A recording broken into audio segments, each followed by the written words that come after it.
Rafa, muito bom dia. Desde já agradeço à Comissão Organizadora o convite para falar de um assunto que é um assunto bastante comum, hoje em dia cada vez mais devido ao envelhecimento da população, e que é a catarata. Antes de mais, vou dar uma noção muito rápida da anatomia do olho e sobretudo da anatomia do cristalino. O olho tem duas grandes áreas, que será, portanto, a parte anterior, que é um sistema óptico, constituído pela córnea, que é, sem dúvida nenhuma, a lente mais importante do nosso olho e a mais potente. É uma lente imóvel. Por trás da córnea temos o cristalino, que é uma lente móvel bastante menos potente e que tem como objetivo, portanto, a focagem ou permitir a acomodação e, como tal, a focagem ao perto num olho imétrico, portanto, num olho sem graduação. E temos a íris, que funciona como um diafragma. Por trás temos a parte neurosensorial do olho, digamos que é a parte onde se forma a imagem, que é conduzida pelo nervo óptico depois ao cérebro. No caso da catarata, o que nos interessa referir é exatamente o cristalino que vemos em baixo. O cristalino é formado portanto, por um saco capsular, no interior do qual temos um núcleo embrionário, um núcleo fetal e um córtex. O cristalino é um órgão que está em permanente crescimento durante toda a nossa vida e, como tal, crescendo num espaço fechado, vai acabar por compactar, portanto, as camadas externas acabam por compactar as camadas internas, e essa é uma das grandes razões, entre outras, para o aparecimento da catarata. Para terem uma ideia, portanto, a catarata resulta de uma opacificação progressiva do cristalino ao longo da nossa vida. Começa normalmente por uma diminuição do contraste da imagem, alteração da percepção de cores, alguns sinais, sobretudo na visão noturna, como halos e glare, que podem ver aqui à vossa direita. Fotofobia em determinados tipos de cataratas, sobretudo em alturas em que o sol esteja mais baixo, e finalmente, portanto, na parte terminal da doença, há uma diminuição progressiva da acuidade visual por diminuição de entrada de luz no olho. Temos aqui digamos, uma comparação do olho com uma máquina fotográfica. Temos então um sistema óptico por onde entra a luz e onde é focada, e o rolo de fotografias corresponde então à retina e à mácula. Temos então o olho e a percepção, portanto, exatamente igual, e depois com o envelhecimento do cristalino, ou pacificação do mesmo, como veem, a luz começa a entrar com uma redução, portanto, acentuada, levando àqueles sintomas que eu referi anteriormente. A catarata, por incrível que pareça, continua a ser a maior causa de cegueira do mundo. É responsável por metade dos casos de cegueira a nível mundial.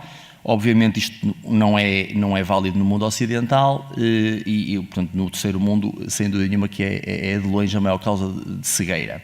As causas são várias. Temos a catarata congénita, que nasce com as crianças, cataratas traumáticas, que podem ser secundárias a traumatismos fechados ou abertos, podem ser secundárias a vários tipos de medicação, sobretudo a corticoterapia, é muito comum, e a uveites de repetição, portanto, inflamações de repetição do interior do olho, associada a outras doenças, como o síndrome de Marfan ou distrofias musculares, e temos finalmente a catarata senil, que é, sem dúvida nenhuma, a que atinge, digamos, a maior quantidade de cataratas são cataratas senis, que atingem 50% de pacientes com idades superiores a 65 anos e 80% de pacientes com idades superiores a 70 anos.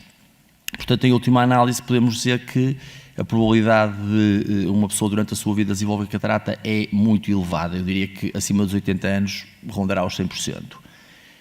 Os fatores de risco: temos diabetes, a corticoterapia, como referi anteriormente, o álcool e o tabaco, sobretudo a associação dos dois, e alguns medicamentos como o tamoxifeno. Temos aqui vários tipos de catarata segundo a sua localização. Temos em cima, para isto é que eu precisava do ponteiro, em cima, à esquerda, uma catarata senil nuclear, ao lado temos uma catarata cortical, portanto a primeira resulta da esclerose progressiva dos núcleos do cristalino que referi anteriormente, a segunda da parte cortical do cristalino.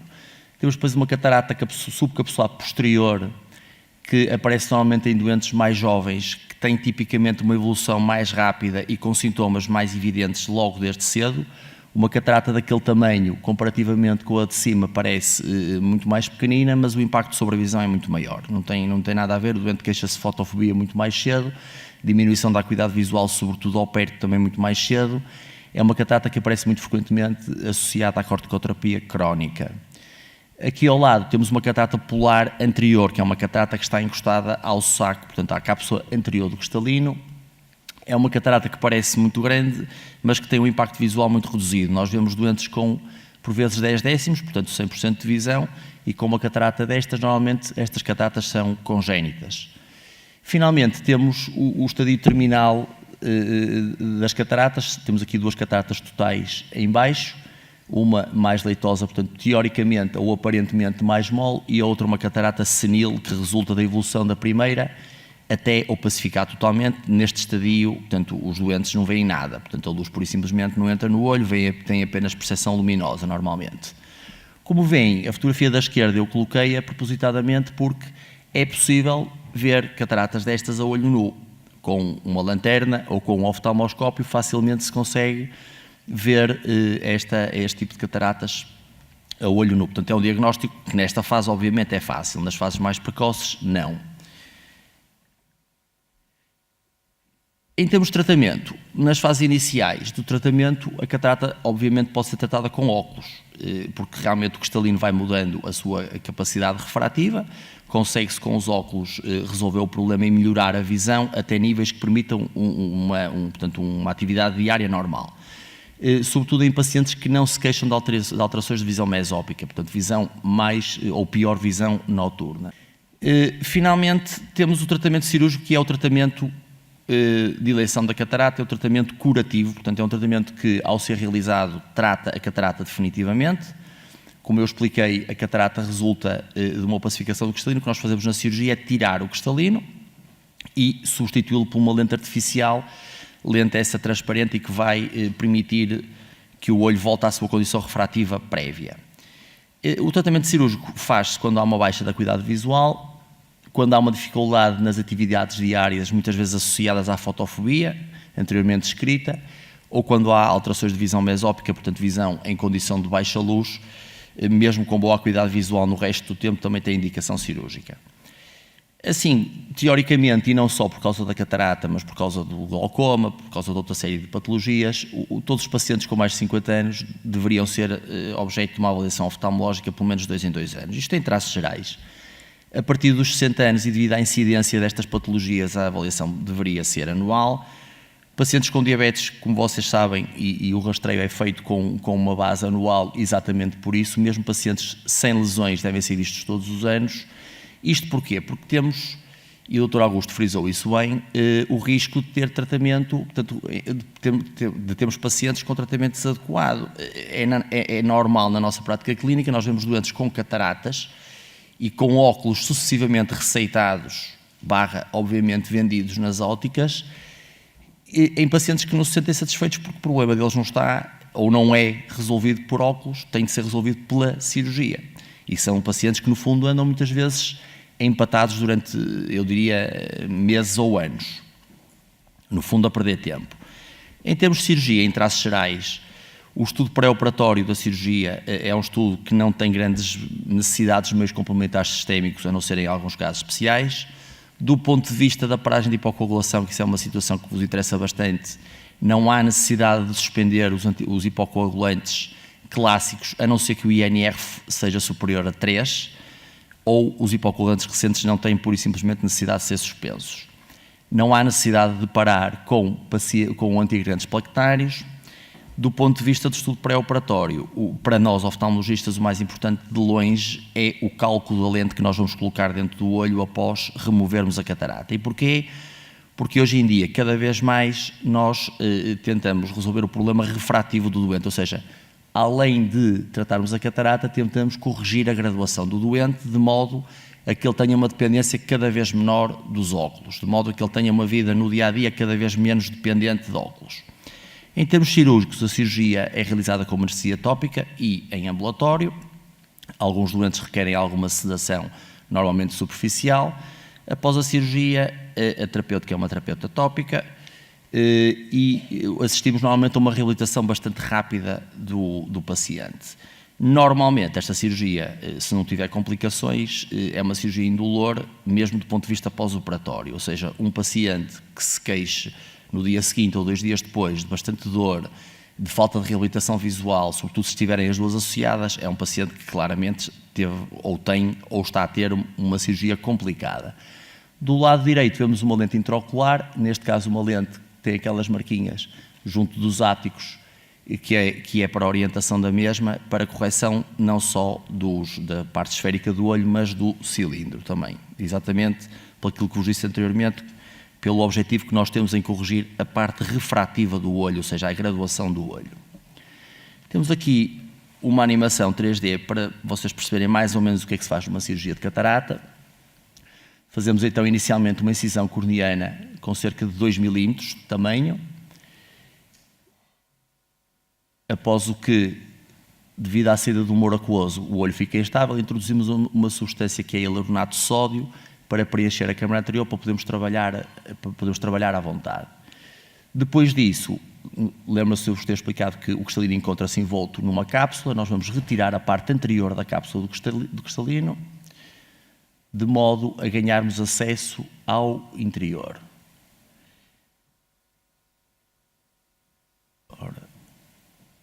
Depois realiza-se uma disseção, portanto com o BSS, fazemos uma disseção de todo o interior do cristalino do seu saco, porque o objetivo vai ser remover o cristalino por inteiro, deixando o saco capsular, local onde vamos colocar a lente intraocular. Depois há várias técnicas para a cirurgia. Esta técnica que apresento aqui descrita era uma técnica que hoje em dia já não se usa tanto. É um divide and conquer, no qual se vai fazer, portanto, uma degradação central, um sulco central no cristalino com um flacoemulsificador. Este aparelho é um aparelho que funciona, entre aspas, como um martelo pneumático, portanto, emite vibrações ultrassónicas que vão degradar o tecido do cristalino, que às vezes é bastante duro, muito duro mesmo. Por isso é que se pode ser comprado um martelo pneumático, algumas cataratas parecem uma pedra autêntica. Depois dividimos o núcleo central. Neste caso, parte-se em 4 quadrantes, de forma a remover o quadrante 1 a 1. Portanto, há várias pessoas que pensavam que a catarata é uma membrana que se forma, não é. Portanto, é uma opacificação total de um órgão e o que temos de fazer é a remoção por inteiro desse mesmo órgão. Portanto, agora aqui nesta fase faz-se a remoção quadrante 1 a 1. Portanto, temos aqui um exemplo do funcionamento do flacoemulsificador que vão ver a seguir. Ele degrada, portanto, o tecido, emitindo estas vibrações desta forma, e ao mesmo tempo aspira. Nós vamos normalmente ajudando com o outro ferro, vamos ajudando digamos, a partir aqueles quadrantes, que é para ser mais rápido. No fim, retira-se o córtex, que é a parte mais recente do cristalino e que resulta digamos, do crescimento contínuo do mesmo, de forma a deixarmos então um saco completamente limpo, no qual vamos colocar a lente intraocular. A lente, como vos expliquei anteriormente, tem uma determinada potência que é estudada previamente para anular a graduação do olho. Ela coloca-se pela mesma incisão. Antes disso vai-se encher novamente o saco capsular de viscoelástico para conseguirmos um preenchimento do mesmo. Injeta-se a lente através de uma incisão e ela entra dobrada e vai desdobrar internamente e tem aqueles ápticos para se apoiar. No fim, retira-se o viscoelástico e está a cirurgia feita. O resultado final, e podem comparar esta fotografia com as anteriores, onde eu mostrei a catarata, temos uma pupila novamente negra e digamos, perfeitamente natural, em algumas com o oftalmoscópio ou com alguma lanterna. Muitas vezes consegue-se ver o espelhar da lente com a oscilação do olho dentro do olho. Claramente esta cirurgia é a cirurgia que mais se faz em oftalmologia em todo o mundo. Em Portugal fazem cerca de 120 a 140 mil, dependendo dos anos, todos os anos, portanto, cirurgias anuais. É uma cirurgia muito segura e previsível. A reabilitação visual vai-se medir não só em termos de quantidade, portanto, em termos de ganhos de linhas, mas sobretudo em termos de qualidade de visão. A percepção das cores, a visão noturna é completamente diferente num paciente com catarata. A correção refrativa, como eu disse anteriormente, hoje em dia, digamos, aponta-se para os erros menor para que os dentes tenham uma menor dependência dos dispositivos externos no seu dia-a-dia. Esta cirurgia é realizada cada vez mais cedo, daí a quantidade de cirurgias que se realizam todos os anos. Porquê? Porque a cirurgia é previsível, porque as exigências de visão são cada vez maiores, as pessoas têm que ver cada vez melhor durante mais tempo, e pela previsibilidade da correção refrativa que vos tenho falado várias vezes ao longo desta apresentação. Aqui nós podemos usar as lentes ou com correção esférica só, ou esférica e cilíndrica para corrigir erros de miopia, hipermetropia, mas também de astigmatismo, e podemos também usar, desde há uns anos para cá, umas lentes que são umas lentes multifocais que permitem a correção da visão de perto também. Isto foi um grande ganho que hoje em dia existe e cada vez mais se realiza. Em termos de complicações pós-operatórias tardias, temos aquelas que são mais imediatas e que resultam de um edema macular, que obviamente não vai tornar a cirurgia satisfatória. Isso aparece mais frequentemente nos doentes diabéticos, doentes com DMIs, ou seja, deficiências maculares relacionadas com a idade, doentes que têm uveites de repetição.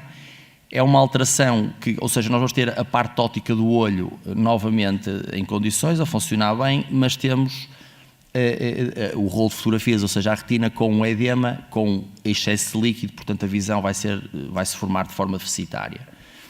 Temos as alterações corneanas, que são cada vez menos frequentes, e temos uma das alterações, cuja fotografia tem ali, que é cada vez mais frequente e que resulta da opacificação progressiva da cápsula posterior. Como eu vos expliquei anteriormente, a lente está colocada dentro de um saco capsular que está aberto à frente, mas está fechado atrás. Aliás, e é bom que esteja durante a cirurgia, porque senão as coisas complicam-se.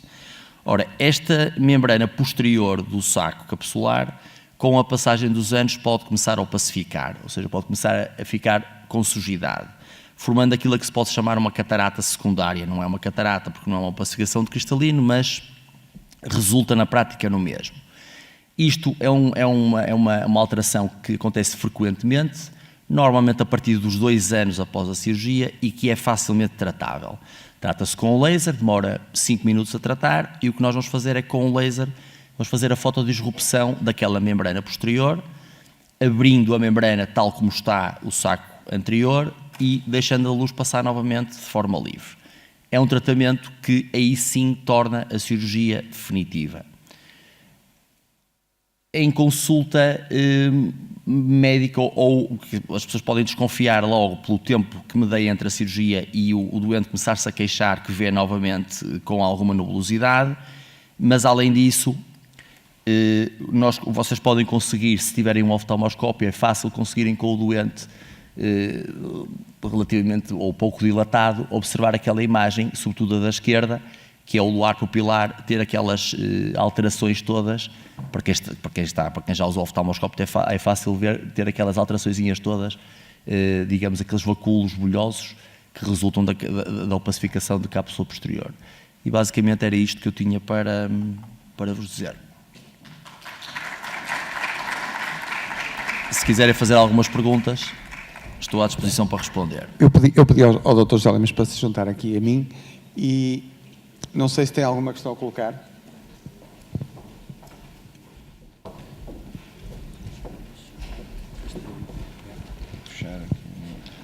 Não há questões. Tenho eu questões. Muito bem. Para já, queria fazer não fizeste referência. Hoje em dia, como vimos, a indicação cirúrgica da catarata, o paradigma alterou-se um bocadinho nos últimos anos. E eu e ele e o Dr. Augusto ainda somos do tempo das cataratas maduras, em que porque a técnica que usávamos não era a mesma que é hoje e a segurança da cirurgia não era a mesma, então a indicação cirúrgica só se punha quando a acuidade visual do paciente já era bastante baixa. Hoje em dia, a segurança da cirurgia permite-nos, e como o Dr. José Lemos disse, que nós não só façamos a cirurgia com o fim de reabilitar a visão, mas também de proporcionar mais qualidade de vida e até alguma independência dos olhos. E por isso, nós hoje em dia operamos doentes, às vezes com acuidades visuais bastante razoáveis e são propostos doentes com cataratas com 6, 7, 8 décimos de visão, que é uma visão ainda razoável. E, por outro lado, também era importante que tivessem noção de que uma cirurgia de catarata, salvo raríssimas exceções, nunca é urgente. Isso também faz com que depois os doentes com cataratas nos serviços hospitalares acabem por ser um bocadinho ultrapassados por outros doentes com patologias mais urgentes. Portanto, as listas de espera de cirurgia de cataratas é algo, e portanto, é bom mas isso é um papel nosso, dos oftalmologistas, mas é bom que vocês percebam que às vezes os doentes esperam porque há prioridades e há doentes com cataratas com acuidades visuais boas que para o doente pode se queixar que tem catarata e que está à espera, mas pode ser um doente com 8 décimos e, portanto, há cataratas e cataratas. As cataratas nunca são urgentes, mesmo naqueles estadios terminais que eu vos mostrei há bocadinho, portanto, aquelas cataratas totais, apesar do doente não ver nada, nós sabemos que, estando a retina em condições, feita a cirurgia em condições e sem complicações, o doente é reabilitado na totalidade, fica a ver o que via antes de ter a catarata, ou seja, há 10, 15, 20 anos atrás. Obviamente que a cirurgia antigamente tinha muito mais complicações, a abertura, em vez de ser uma abertura de 2 milímetros, era uma abertura de 12 milímetros e a catarata tirava-se por inteiro e daí ter necessidade de ficar madura, pois facilitava bastante a técnica cirúrgica. Pois suturava-se, etc, etc. Portanto, a quantidade de complicações era muito maior. Hoje em dia a situação mudou radicalmente, desde há 15, 20 anos para cá. E, como o Dr. Fernando Vaz disse bem, as cataratas são operadas e operáveis cada vez mais cedo, com algumas limitações, obviamente. Basicamente é isso.